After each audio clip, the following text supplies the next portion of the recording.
Alhamdulillah wala haula wala quwata illa billah. Salatu wassalamu ala Rasulillah wa ala alihi wa sahbihi wa mawala. Rabbi shrah li sadri wa yassir li amri wahlul 'uqdatam min lisani yafqahu qawli.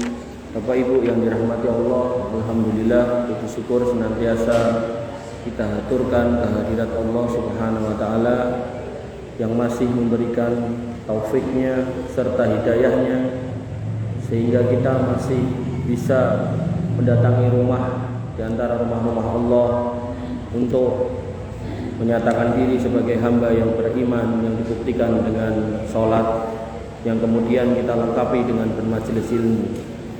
Bapak Ibu yang dirahmati oleh Allah Subhanahu wa taala, sebagaimana yang saya utarakan kalau saya ingin menyampaikan tentang kitab Al-Kabair, maka saya sudah mendapatkan kitabnya, minggu lalu sudah saya bawakan. Kemudian kitab ini sudah dilengkapi dengan syarah dari Syekh Muhammad bin Shalih Al-Utsaimin rahimahullah. Artinya sebuah kitab yang ditambahi penjelasan ulama. Kitab yang ditulis ulama ditambahi lagi penjelasan oleh seorang ulama, sehingga harapannya kita yang mempelajarinya itu makin dekat kepada kebenaran dan makin jauh dari kekeliruan.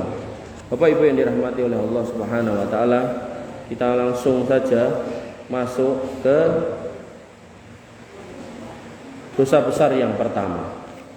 Insya Allah panjenengan semua sudah tahu, sudah mengerti bahwasanya dosa besar yang terbesar seorang manusia kepada Tuhannya adalah ketika dia melakukan kesyirikan. Syirik adalah engkau menjadikan adanya sekutu bagi Allah, padahal dialah yang menciptakanmu. Jadi kita tahu kalau kita itu nggak bisa apa-apa kecuali Allah yang membantu. Bahkan kita dulu datang ke dunia ini nggak bawa apa-apa, dan insya Allah nanti juga mati kita nggak bawa apa-apa, tapi kita malah mendoakan Allah Subhanahu wa taala. Engkau beribadah kepadanya dan juga beribadah kepada selainnya. Jadi yang pertama itu orangnya itu langsung kepada selain Allah. Kemudian yang kedua, ini dia menyembah Allah, tapi nek butuh sesuatu, dongo sama Gusti Allah, orang ndang kabul, dhek ndang gage-gage melayu kepada selain Allah. Ngapunten, wayah nikah rong nikah gitu kan. Wah, wis dongo bola-bali ra kabul gitu kan. Maka akhirnya dia lari kepada selain Allah. Nyari pengasih gitu. Makanya saya masih rodok teringyang-yang putrane Pak Ngaten iki, Pak RW, Mas Dani. Niku sing arep goleki bojo wis bola-bali gitu. Tapi selalu para wanita itu mundur gitu. Karena napa? Alumni pesantren Slamet Riyadi. Nek mboten karena ngerokok gitu. Tapi niku nek nyantri kalih kula wah luar biasa. Nate tekok niku hukume nganggo kalung apa tak? Wong lanang kalungan ra entuk, apa meneh kalungnya emas ra entuk ping pindho, sesuk dicopot Pak. Luar biasa. Makanya mungkin nggih wallah alam Gusti Allah luwih sayang sama beliau, malah wis kowe ning donya ora nek sing ngarepe ganti jodohke wae karo bidadarine surga gitu. Yakni gitu kan.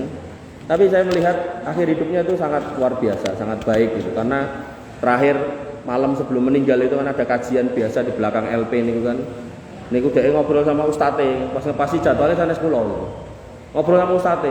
Di akhir obrolan niku biasanya ustaz sing meling to. Istiqomah Mas, biasanya kan ngoten. Niki mboten. Mas Danine sing meling ning ustate. Tat, istiqomah ngajari kami ini ben aja nganti luput dalane. Coba gitu. Ya itu menurut saya ulama alam itu tanda husnul khotimah. Yang mana ketika saya sendiri pun saya ngajari ya urung karuan. Urung karuan ya bukan berarti ya wegah ya mau gitu kan. Dan kita selalu berdoa, Allahumma inni as'aluka husnal khotimah gitu kan. Wa na'udzubika min su'il khotimah gitu. Dan itu yang harus kita pastikan bahwasanya selain kita itu disuruh menjaga niat dalam amalan, innamal a'malu binniyat, kita juga disuruh untuk memastikan wa innamal a'malu bi khawatimiha. Kalau amal itu juga akan dilihat dari akhirnya ini. Ngoten.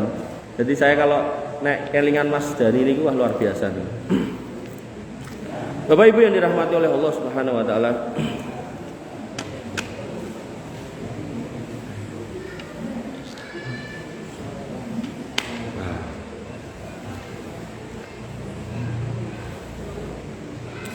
Dan beliau rahimahullah di sini mencontohkan adanya manusia yang minta kepada batu. Nah, enten mboten? Enten. Ngantos sakniki enten. Watu gede dititiki dhewe, digawe-gawe dhewe, rupa-rupane digawe dhewe, bareng dadi dipuja-puja. Enten ngantos sakniki. Enten mboten? Enten. Sampai patunge ya digawe, angger beda nggon, beda rambut, enten sing gondrong, enten sing cukur. Enten sing nganggo jenggot kadel, enten sing boten. Nganti uangnya aja nggak sepakat bentuknya. Ini menunjukkan sesuatu yang bukan paten, bukan baku, sesuai dengan khayalan tiap orang. Ada juga yang nyembah matahari sampai saniki nggih tesih enten, nyembah bulan tesih enten, nyembah nabi ugi enten. Cobi. Kitab yang udah dibikin ratusan tahun yang lalu niku mengatakan akan ada atau ada manusia yang nyembah nabi sakniki tesih enten. Tesih enten wong-wong sing goleki kuburan-kuburan nabi, bahkan di sini dikatakan syekh, kuburan-kuburan para wali digoleki, kemudian jin niku nggih enten. Wis genah cetha melo-melo nek ning Gunung Kawi interaksine karo setan dibuktekke dengan apa? Tata carane niku nggih nyepake sajen segala macam, wacanane segala macam, termasuk ning Gunung Kemukus malah joli-jolan bojo segala macam. Maka ketika itu kondisi yang jelas-jelas haram, yaitu pasti setan gitu. Dan itu pun ada gitu. Jadi orang-orang yang pengen nyari sugih, pengen nyari sukses ngoten niku.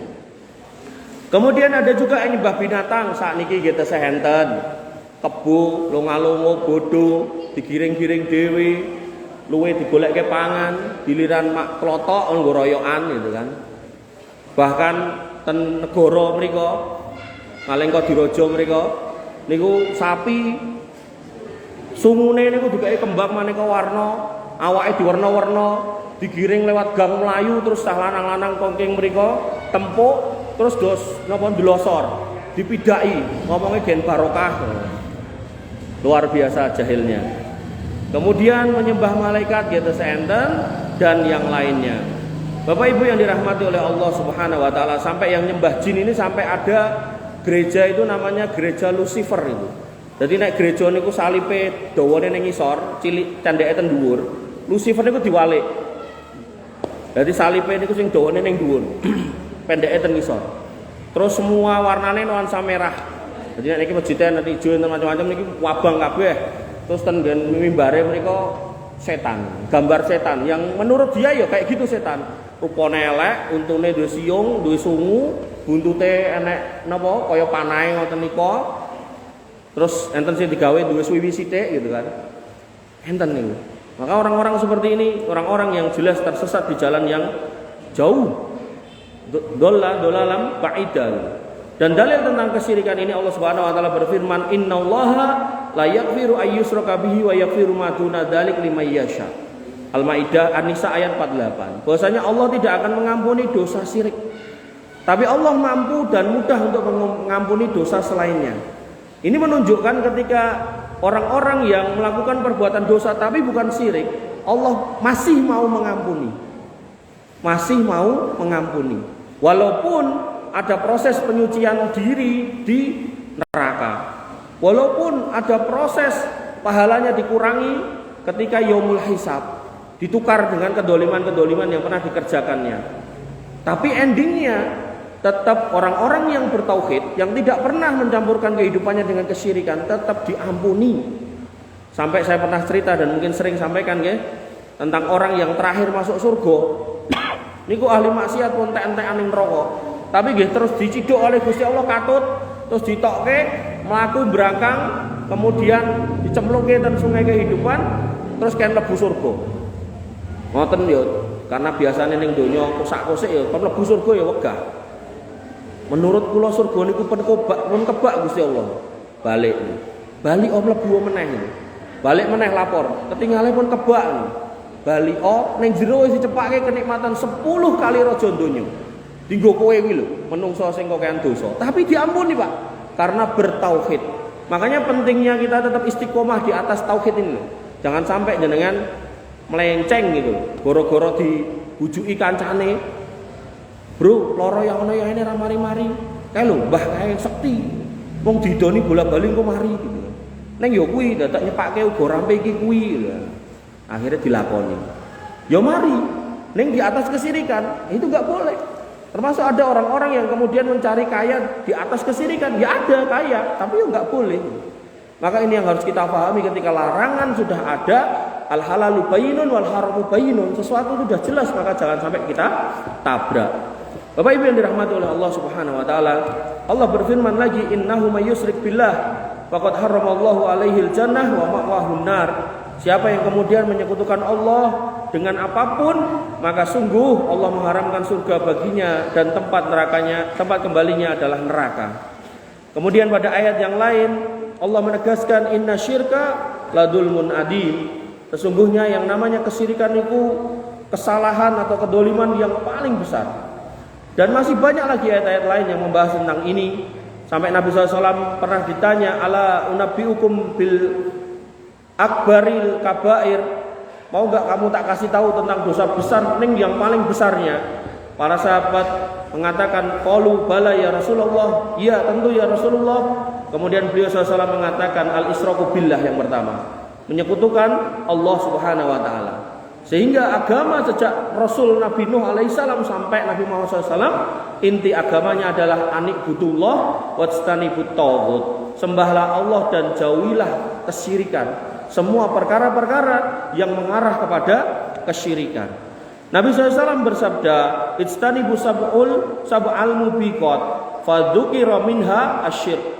Bahwasanya Nabi SAW mengatakan tentang 7 dosa besar dan kemudian beliau menyebutkan di dalamnya yaitu kesyirikan. Dan Nabi SAW kemudian bersabda, man baddala dinahu faqtuluh, barang siapa yang merubah agamanya murtad maka hukumannya adalah hukuman mati. Nah, hukuman mati di sini yang menjalankan adalah pemerintah. Jadi nggak boleh kemudian personal gitu. Lah pemerintah kita wong murtad dijarke wae ya sudah, itu pilihan pemerintah kita. Jadi kita nggak boleh kemudian gropiokan ngoten mboten nangsal. Bapak Ibu yang dirahmati oleh Allah Subhanahu wa taala, Syekh Al-Utsaimin menjelaskan tulisan dari Al-Imam Ad-Dahabi rahimahullah, beliau mengatakan bahwasanya hadis-hadis yang disebutkan di atas tentang 7 dosa besar yang membinasakan, yaitu yang menghancurkan agama seseorang. Artinya ketika seseorang itu punya agama, mengatakan dirinya saya muslim, tapi kok menjalankan kesyirikan itu, agamanya hancur waktu itu.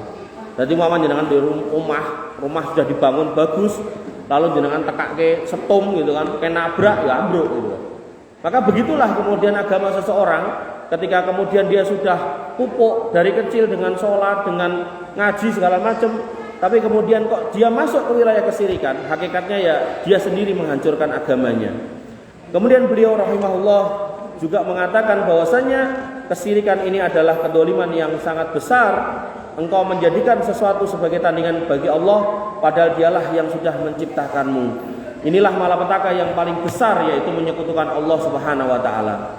Bahkan ketika jenengan ngertos napa biji-bijian niku, belum ada manusia satupun yang bisa membuat biji-bijian itu. Nek buat bentuknya podo bisa, tapi nek kemudian bentuknya kayak gitu terus didekek ning lemah, digurjuk banyu metu tukul, itu mboten enten piyai yang bisa, profesor manapun belum ada yang bisa. Ini menunjukkan bahwasanya ada sisi di mana di situ manusia nggak bisa masuk. Yang itu menunjukkan batas seorang makhluk dan di sana ada Tuhan, ada Allah. Oleh karena itu maka seorang hamba harus selalu ingat bahwa khalaqul jinna wal insa illa liya'budun. Kalau kita itu hadir di dunia niki, enggak lain enggak bukan ya untuk menyembah Allah Subhanahu wa taala. Adapun dalam menyembah itu kita butuh makan, maka Allah mengatakan wa bataghi fima ataqallahu darul akhirah wa la tansa nasibaka minad dunya. Disebutkan akhiratnya dulu, baru kemudian dunia. Sehingga harapannya seorang muslim jangan sampai kabeh-kabeh orientasinya dunia. Harus dibalik. Oh, saya kerja nyari makan biar bisa ibadah. Jangan sampai saya kerja nyari makan lalu ibadah. Makanya yang dipuji bukan orang yang sukses dunia, tapi yang dipuji adalah orang yang rijalun la tulhihim tijaratu wala bai'un an dzikrillah. Orang yang sukses dalam bisnisnya, dalam jual belinya, dalam usahanya, tapi dia tidak luput, tidak lupa dari zikir kepada Allah Subhanahu wa taala. Dan zikir kepada Allah bentuknya banyak. nggak lupa bermajelis ilmu, nggak lupa sholat, nggak lupa wirid. Bahkan ada ulama yang mentafsirkan zikir di sini maksudnya ketika dia berdagang dia nggak lupa untuk berbuat jujur, bermuamalah yang jujur, tidak mendolimi orang lain gitu. Maka hal-hal seperti ini yang harus kita pahami, bahwasanya seorang muslim itu tidak cuman soal keyakinannya, tapi hari-harinya juga harus diaplikasikan. Makanya ada teman saya di kantor pun sepuh, ibu-ibu itu. Dia ngomong sama saya, bojoku ra salat Mas. Lah mbok diken salat ngono. Wis tak kongkon bola-bali wegah. Lah alasane napa ngono? Anu, ngomongnya kok nek aku salat ndak kaya tanggane kae lho. Rajin salat ning ya rajin ngapusi. Jadi ketika kita memahami Islam dengan baik dan benar, harusnya kita paham Islam itu indah. Islam itu baik. Islam itu mencerahkan, mencerdaskan, mengangkat kejahilan, membuat orang makin plong hatinya, bermasyarakat baik gitu kan. Tapi ada orang-orang Islam yang nggak belajar, nggak paham, kemudian mengekspresikan Islam dengan cara-cara seperti itu.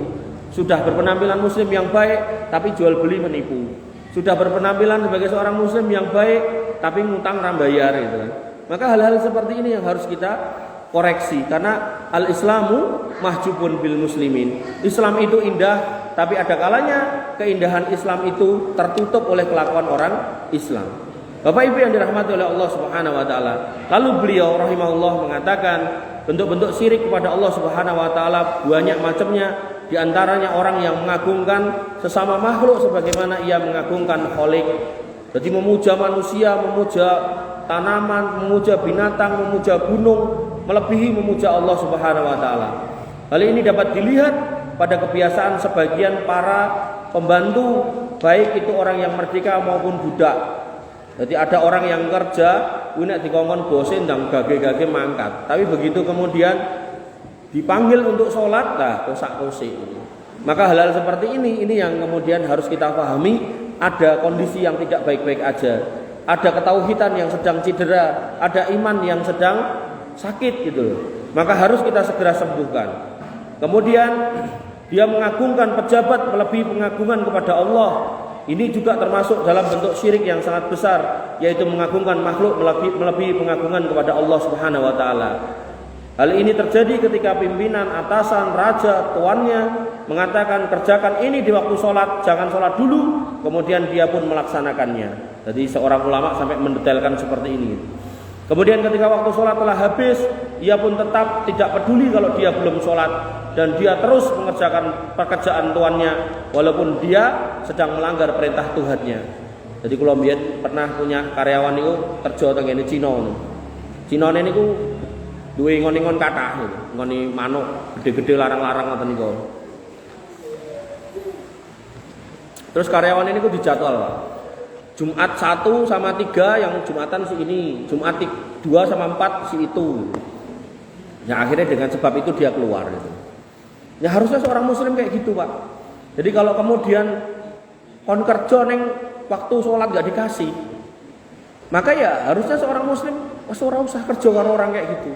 Bahkan kita bisa nyari yang lain, bahkan usaha yang lain gitu. Alam takun ardullah wasi'ah fatuhajiru fiha. Bukankah Allah menciptakan bumi ini luas dan kita bisa pindah kemanapun untuk mencari nafkah? Fantasiru fil ardi wabtaghu min fadlillah. Nyebaro semebaro di atas muka bumi dan carilah karunia Allah. Jadi rezeki itu gak cuma di satu titik niku. Saya dulu punya adik kelas niku kerja sama orang India, Pak. Orang India di Jakarta jualan kompa. Nah, terus orang India ini selalu ngomong sama adik kelas saya ini, kamu pokoknya kalau sholat waktunya cuma 5 menit. Nah, kula tekoki, sik nek kowe salate diwektoni, aku tekok. Nek kowe ngising diwektoni apa ora? Ndak Mas. Nah, kuwi kan ra cetha ngono kuwi. Nah, nek memang tenan ya to, nek memang tenan kudu diwektoni, ngising kon metoni 5 menit. Rampung ora rampung kudu moro. Ya, terus pripun iki ngomongke? Rong rampung, rong sempet cawe gitu kan, terus pripun? Ya ora karu-karuan to. Nah, maka itu loh orang kafir. Bagaimana kemudian mereka itu bencinya minta ampun kepada orang Islam. Padahal Pak, ini padahal nek mereka tahu, nek wong Islam nganti sregep salate khusyuk, biasane niku nek kerja lancar, mboten gelem apus-apus, bahkan korupsi wektu emoh gitu kan. Biasane rakyatan nggih enten piye-piye sing rada beda nggih enten gitu. Oleh karena itu maka yang harus kita pahami adalah harusnya nggih panjenengan nek dadi juragan, dadi bos, gadah karyawan, wayah salat ditutup, salat kabeh gitu. Pokoke ora enek sing ning kene salat kabeh. Mbok jenengan dadi mandor bangunan karena kulukum ra'in wa kulukum mas'ulun an ra'iyatihi. Setiap kita pemimpin dan kita akan dimintai pertanggungjawaban pada apa yang kita pimpin. Mandore dhewe salat, anak buah cek taktok-taktok dijarke. Lah soalnya urung jam 12 masih. Kan mengke saged diitung lho, Pak. Nek misal dhuwure jam setengah 12 ya berarti kok istirahatnya kan setengah 1 kan ngoten gitu. Jadi ampun kaku-kaku. Dan insya Allah bisnis yang didasari dengan kayak gitu, bisnisnya semulur, Pak. Aman, terkendali, lancar dan seterusnya. Tapi kalau orang-orang yang kemudian membatasi anak buahnya sholat itu dibatasi gitu kan. Nah itu biasanya bisnisnya ya ora suwe gitu. Bapak Ibu yang dirahmati oleh Allah Subhanahu wa taala. Maka contoh lain dalam menyekutukan Allah adalah di dalam rasa cinta. Seorang mencintai seseorang melebihi cintanya kepada Allah, bahkan lebih mencintai orang itu daripada Allah Subhanahu wa taala. Orang tersebut akan menuntut orang lain untuk mencintainya melebihi cintanya kepada Allah. Hal ini banyak dijumpai pada pemuda dan pemudi. Sampai enten tah nom ten Danu Kusuman ajeng bunuh diri we pamit karo yange. Saya sudah tidak bisa menemanimu lagi sayangku. Jadi dhek wis ora wedi karo Gusti Allah. Wis ora wedi engko nek mati berhadapan dengan Gusti Allah ditekoki kowe tak kei nyawa, tak kei urip, tak kei kesempatan golek surga kok malah pilih mati wis ora wedi. Sing dipamiti malah yange wong tuwane wae ora, sing mboke sing meteng wae ora gitu. Maka orang-orang seperti ini adalah orang-orang yang rugi. Makanya jenengan ngapunten nggih sing seneng nyanyi-nyanyi atau satos. Kadang ten nyanyi-nyanyi niku enten lirik-lirik yang bablas niku. Harusnya inna sholati wa nusuki wa mahyaya wa mamati lillahi rabbil alamin. Sesungguhnya salatku, kurbanku, hidup matiku dingge Allah. Mangke ten lirik-lirik lagu niku kathah to. Hidupku hanya untukmu, aku tercipta hanya untukmu. Ngoten niku to. Nah, itu kalimat-kalimat kesyirikan. Hati-hati. Di sini sampai dikatakan umume cah nom-nom dan umume sing sepuh ya tau nom, ya toh. Wong kula nek ndeloki wong tuwek-tuwek do reuninan ngono ki terus nyanyinya lagu zaman nom kok isine lagu zaman nom ya padha ngono kuwi mirip-mirip gitu. Mung beda napa alat musiknya, instrumene. Makanya hati-hati daripada ngrungokke lagu-lagu wis diganti, ngrungokke murotal, ngrungokke pengajian. Sinten mawon jenengan sakremen kalih sinten monggo lah. Mboten kedah sinten-sinten. Nggih. Digentos, apa mulai pun sepuh gitu kan. Digentos sing dangdutan, koploan ngoten niku digentos. Ngantos dik wau kula ngisi pengajian niku ten daleme sinten wonten enten piyai ngundang kula. Niku dhek nguripke murotal awale. Ning murotale entek, langsung nyambung dangdut koploan itu. Aduh iki. Bojor iki. Dan ketika kita tidur sampai seorang ulama Saudi hari ini Syekh Shalih Fauzan Al Fauzan hafizahullah beliau masih hidup, itu ditanya oleh penanya, boleh nggak saya ketika mau tidur mendengarkan murotal? Kata beliau, boleh, sangat boleh. Makanya ketika panjenengan ajeng sare niku nek saged ya wiritan. Napa mawon silakan, istighfar ento, tahlil ento, tahmid ento, takbir ento. Maka ketika panjenengan tilem, les, maka terhitung wirid. Sampai kapan? Sampai bangun. Kok delalah ratangi? Maka insya Allah kalimat terakhir itu yang dicatat oleh Allah Subhanahu wa taala sebagai akhir dari hidup kita. Dan insya Allah itu husnul khotimah. Tapi sebaliknya, nek sing dirungokke dangdutan, koplonan, sing ra cetha-cetha ngoten niku, akhire les ya diitung ngrungokke ngoten niku senajan tidur. Bahkan ketika dicabut nyawanya pas tidur, ya wis tercatat terakhirnya ya ngrungokke ngoten niku. Kan enak banget, padahal jelas dikatakan wa innamal a'malu bi khawatimiha. Akhir dari amal itu amal itu tetap dilihat akhirnya, Pak. Tetap dilihat akhirnya. Bapak Ibu yang dirahmati oleh Allah Subhanahu wa taala, hal ini banyak dijumpai pada para pemuda dan pemudi yang sedang dimabuk cinta. Sampai dulu tuh saya punya adik kelas lagi niku sampai saking senengnya rong wedok dioyak-oyak piye carane, sampai dia nulis surati sampai cawe wedoke entek koden. Sampai dia nulisnya ngantek bahkan saya siap untuk melakukan apapun untuk membuktikan cintaku padamu. Walah wis. Gandeng niku nggih adik kelas kula jaman SMA, cawe wedoke ngerti terus goleki kula, "Mas iki anak buahmu adik kelasmu iki mbok ditangani itu." Iki lho nulis surat ngene iki aku nganti koden. Orang-orang kayak gitu nanti nek ra dituruti sesuk dadi psikopat, Pak. Akhirnya terjadilah pembunuhan yang macam-macam maneka warna itu. Setan meleh niku. Kemudian orang-orang yang sedang dimabuk asmara seperti seorang yang sedang jatuh cinta kepada lawan jenis, kita akan melihat hatinya penuh dengan rasa cinta kepada selain Allah melebihi cintanya kepada Allah. Sesungguhnya Allah Subhanahu wa taala sudah mengingatkan dalam firman-Nya dalam Quran surat Al-Baqarah, "Wa minan nasi may yattakhidhu min dunillahi andada yuhibbunahum ka hubbillah walladzina amanu asyaddu hubbalillah." Di antara manusia ada manusia-manusia yang menyembah Tuhan selain Allah sebagai tandingan bagi Allah, yang mereka mencintai Tuhan-Tuhan itu seperti mencintai Allah, bahkan lebih dari itu. Adapun orang-orang yang beriman sesungguhnya harusnya cintanya itu sangat besar kepada Allah Subhanahu wa taala. Niki nggih nek dalam rumah tangga nggih enten. Wong lanang saking wedine karo bojone gitu kan, arep salate usik to. Apa? Pijeti aku sik. Yo. Akhirnya salat maghrib mancing isya. Salat subuh mancing padang gitu kan. Ya harusnya kita luruskan istri kita, bukan kemudian kita turuti kemauannya ketika itu salah. Kemudian contoh lain yang termasuk menyekutukan Allah dengan sesuatu yang tersembunyi. Nah, ini yaitu riya.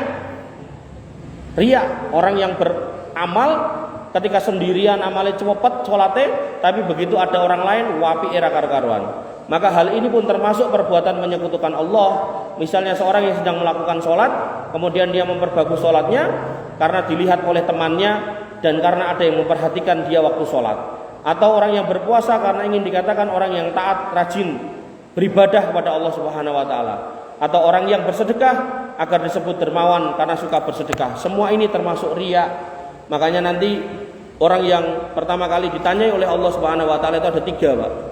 Yaitu orang yang berjihad, yang kemudian ditanya kok kamu bisa mati, dia mengatakan saya mati karena membela agama. Kata Allah, kadzabta, kamu bohong, kamu mati berjuang mau pengen disebut pahlawan, kono nyemplung neraka.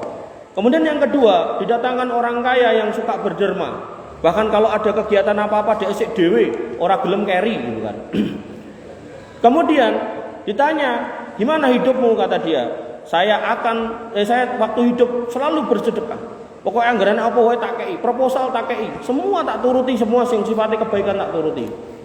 Dan semua tak kerjakan lillahi ta'ala. Kata Allah Subhanahu wa taala, kadzabta, kamu berdusta. Kamu melakukan itu ben disebut dermawan, ben disebut orang yang sosialnya tinggi gitu kan, atau segala macam penyebutannya. Kemudian yang ketiga, nah ini yang saya khawatir gitu kan, yaitu orang yang kemudian belajar ilmu agama itu dan ilmunya banyak, ngisi pengajian yang ngendi-ngendi. Kemudian yang terjadi adalah dia meninggal di atas jalan dakwah. Kemudian dihadapkan di hadapan Allah Subhanahu wa taala, kemudian ditanya, "Apa perbuatanmu di dunia?" Dia pun mengatakan, "Saya berdakwah, saya sampaikan ilmu, saya sebarkan agama, saya tinggikan kalimatullah dan seterusnya dan seterusnya." Kemudian kata Allah, "Kadzabta, kamu melakukan itu semua ben diceluk ustad, ben diceluk kiai, ben diceluk gus, ben diceluk buya lan sak piturute. Ben dianggap wong alim lan sak piturute." Maka orang ini pun dicemplungke ke neraka. Nah, kemudian ini dipertegas oleh firman Allah Subhanahu wa taala dalam sebuah hadis qudsi. Allah mengatakan, "Ana aghnas suraka anisyirki man amila amalan asroka fihi ma'i ghairi taraktuhu wasirkahu." Aku, kata Allah, ora butuh karo wong liya, ora butuh karo sekutu liya. Dan barang siapa yang mengamalkan satu perbuatan dan dalam beramal kok menyekutukanku dengan yang lain, niate ora tulus tinggo aku, maka kata Allah, taraktuhu wasirkahu, dee karo sing disekutukan denganku tak tinggalke, kono urusan dewi. Apakah kemudian itu nanti akan menyebabkan baik? Ya tentu tidak. Kenapa? Karena kita setiap hari berikrar maliki yaumiddin, yang menguasai hari pembalasan itu hanya Allah. Jadi siapapun yang disekutukan manusia kepada Allah gak akan bermanfaat. Lah ngomongin nek anake hafid Quran kok diselamatke karo anake. Ya, tapi bukan dosa syirik. Ini penting. Karena nanti ada ibu-ibu yang maca hadis, nek anaknya nanti meninggal 2 atau 3 sebelum balik, nanti akan diselamatkan sama anaknya, mendapat syafaat dari anaknya.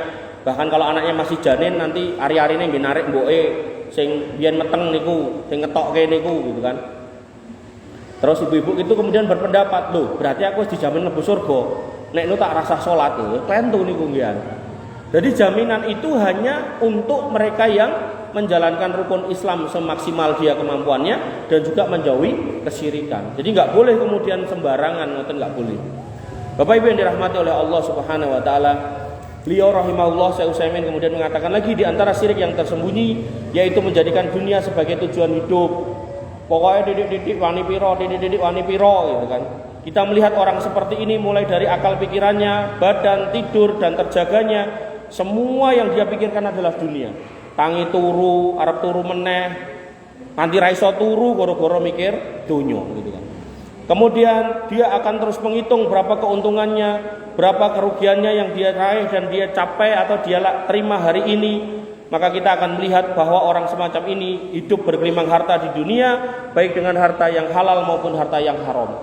Jadi beliau sampai mengatakan orang-orang yang mendoakan Allah dengan dunia itu niku bakal sugih, ning sugih niku campur aduk ra karo-karuan halal haram ora genah gitu kan. Dengan cara berdusta, menipu atau seluruh urusan dunia itu dia kerjakan, dia tidak peduli bagaimana cara mendapatkannya, sing penting sugih gitu. Dan ketika kita ngomongkan dunia, berapapun didapatkan oleh manusia, itu nggak akan pernah membuat puas. Sampai Nabi SAW mengatakan ketika ada dua orang pemuda berjalan mendapatkan satu gunung emas, pemuda satunya akan mengatakan, "Sik tak merono sik, barangkali engko enek gunung emas yang keloro." Ini menunjukkan bahwasanya manusia nggak pernah punya nilai kepuasan terhadap dunia. Bapak Ibu yang dirahmati oleh Allah Subhanahu wa taala. Kemudian dalil atas orang-orang yang cinta dunia ini dikatakan oleh Nabi Shallallahu alaihi wasallam, yaitu ta'isa abdud dinar wa ta'isa abdud dirham. Sungguh celaka hamba dinar dan sungguh celaka hamba dirham. Dinar niku mata uang emas koin, dirham niku mata uang perak. Artinya mata uang sing gede karo sing cilik, kalau seorang manusia ini habis-habisan mengejarnya, rugi. Baik entuk okeh, lebih-lebih mau entuk sithik gitu. Ada tau piyai-piyai yang napa ngapunten parkir dalan gitu. Nanti direwangi terkoso banget gitu. Tapi wayah salat ra salat gitu. Ya bukan berarti enggak boleh, boleh silakan. Tapi wayah salat gitu. Wong yang banyak aja enggak akan berguna kalau kemudian kita lupa hakikat kita sebagai hamba, apalagi cuman sedikit gitu loh. Bapak Ibu yang dirahmati oleh Allah Subhanahu wa taala, sehingga Nabi mengatakan ta'isa abdud dinar wa ta'isa abdud dirham. Dinar niku mata uang emas 4,25 gram niku nek dipikir sejuta ya 4.200.000, dadi sak koin niku 4.250.000. Kalau dirham itu sekitar 10 gram sampai 20 gram perak, nek dipikir 10.000 nggih antara pinten niku 100 sampai 200.000. Maka uang gede dan uang cilik ketika itu meninggalkan kewajiban kita sebagai agama, itu adalah orang-orang yang celaka. Kemudian Allah Subhanahu wa taala berfirman lagi tentang sebagian manusia yang terus mengejar dunia. Allah berkata, "Wa minan nasi may ya'budullaha 'ala harf." Dan ada di antara manusia yang menyembah Allah hanya di tepian saja, di pinggir-pinggir tok. Niki yang biasa kita kenal ya Islam KTP, pokoknya piye biak-biuk melu kancane gitu kan. Kemudian fa in asabahu khairun itma'an nabi, maka jika dia memperoleh kebajikan, dia merasa puas. Amor karo wong Islam pas kurban, wayah kurban mbok ngumpul gitu kan. Piye carane gitu kan, entuk akeh gitu. Seneng mulih mbok kresek yo tengen gitu kan. Fa in asabathu fitnatun in qalaba ala wajhihi khasirat dunya wal akhirah. Tapi jika ditimpa suatu cobaan, maka dia berbalik ke belakang dan dia rugi dunia dan di akhirat.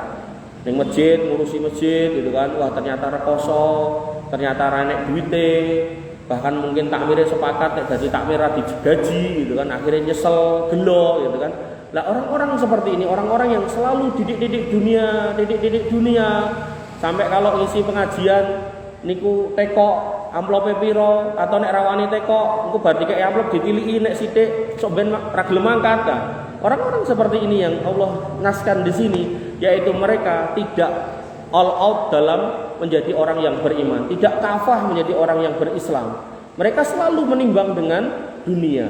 Padahal ketika panjenengan kerso terkait dunia, jenengan tinggal minta kepada Allah Subhanahu wa taala, Rabbana atina fid dunya hasanah wa fil akhirati hasanah maka itu bisa diberikan oleh Allah Subhanahu wa taala lewat jalan yang lain, jalan perniagaan, jalan jual beli, yang mana di masjid sudah dilarang tidak boleh berniaga. Ini menunjukkan semua perbuatan kita di dalam masjid ini kalau bisa usahakan semaksimal mungkin jangan dijadikan ajang transaksional. Bahkan pada fikih ekonomi kontemporer hari ini, ketika dulu dilarang jual beli dol tinuku di masjid, maka hari ini ada marketplace, Shopee segala macam.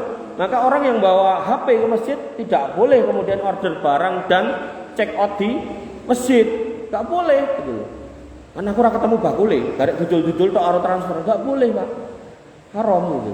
Karena masjid tempat untuk kemudian sejenak meninggalkan dunia untuk kemudian menyadari hakikat kita sebagai hamba. Jangan sampai kemudian dunia dibawa ke sini. Jangan sampai kemudian kepentingan dibawa ke sini. Sampai ada niku masjid catete selesai dicat neh. Oh iki wis ijo, sasi ngarep diganti putih gitu.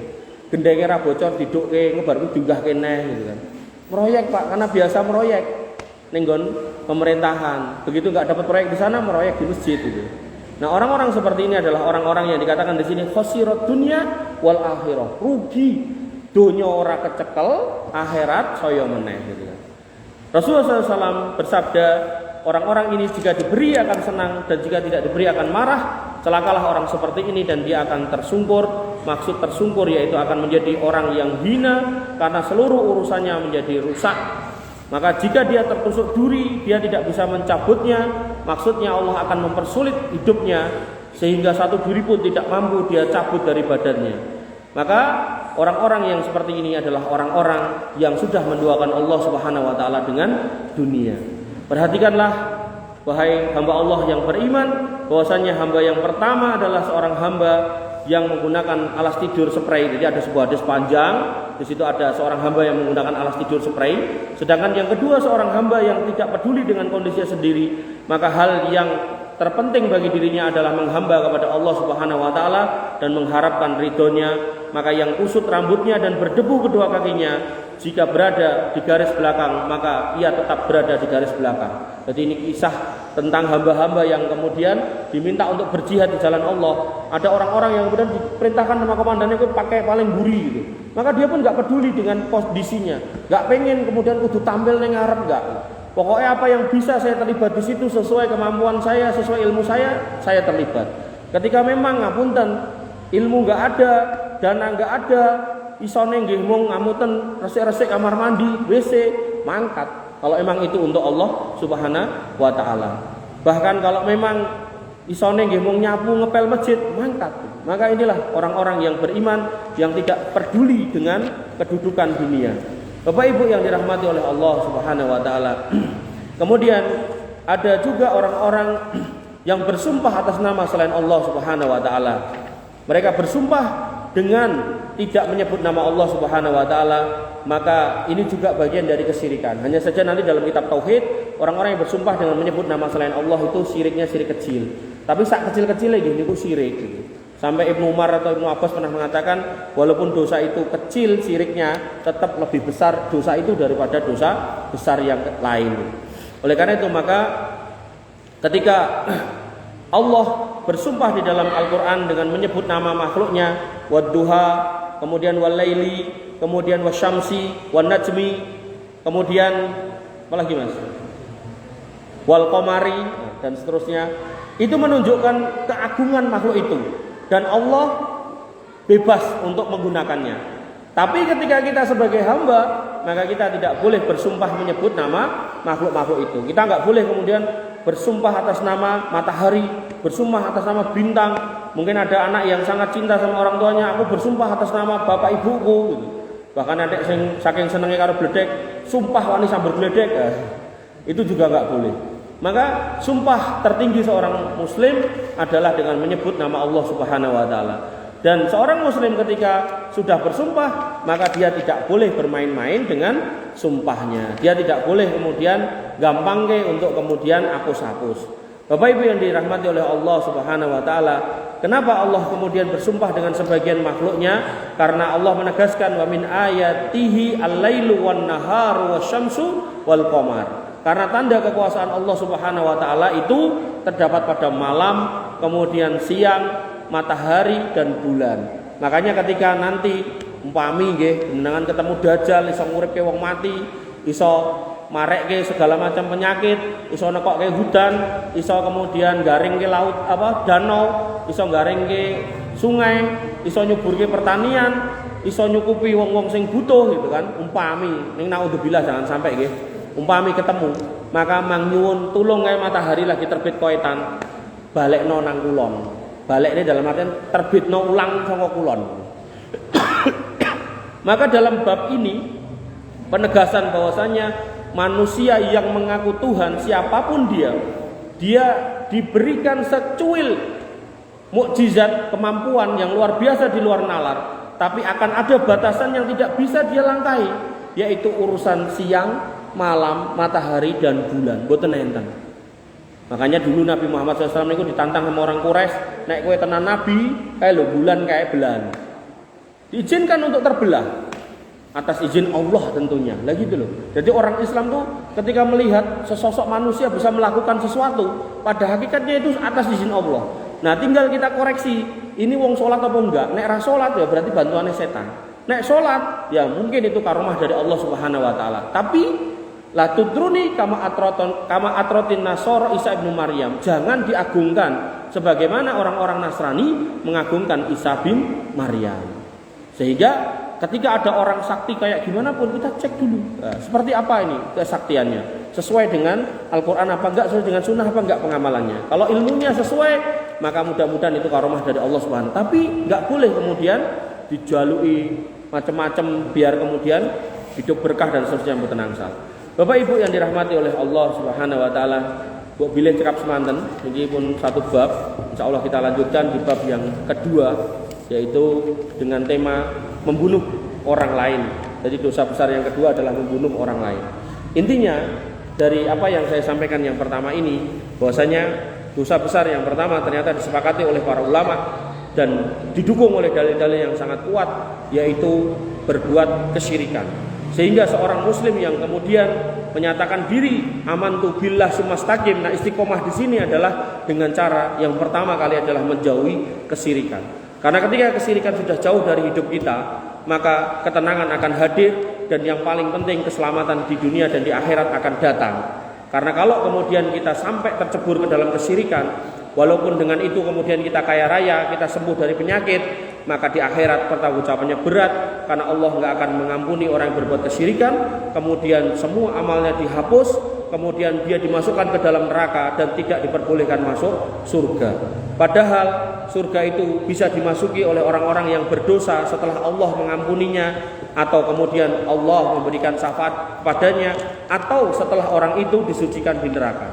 Sehingga penghuni tetap neraka itu ada 3. Yang pertama adalah orang kafir, yang insya Allah itu bukan kita. Kemudian yang kedua ini orang-orang musyrik. Nah ini yang harus kita wanti-wanti, kita hati-hati, karena tadi saya Utsaimin mengatakan ada loh orang musyrik yang ngaku nih menyembah Allah, menghadap Allah, tapi nek butuh melayu ning liyane. Ini. Kemudian yang ketiga ini adalah orang-orang munafik.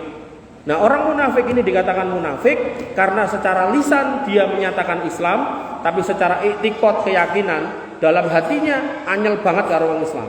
Angger delok wong Islam anyel, angger delok wong wedok kudungan bencine ra karo-karuan. Angger delok wong jenggoten wis bayangane kaya delok wedhus gitu kan. Maka orang-orang seperti ini yang harus kemudian kita hati-hati, jangan sampai sifat kemunafikan, sifat-sifat kesyirikan, perbuatan-perbuatan orang munafik dan perbuatan orang-orang yang berlaku kesyirikan terjadi sama kita, sehingga kita berharap bisa masuk surga dengan amal kita, tapi Allah Subhanahu wa taala tidak berkenan menerimanya karena kita melakukan satu di antara 2 tadi. Nek kafir insyaallah enggak. Bapak Ibu yang dirahmati oleh Allah Subhanahu wa taala, wabillahi cekap semanten ingkang saged kula aturaken, kurang lebihnya saya mohon maaf. Alaikum minkum subhanakallahumma wa bihamdika asyhadu an la ilaha illa anta astaghfiruka wa atubu ilaik. Assalamualaikum warahmatullahi wabarakatuh.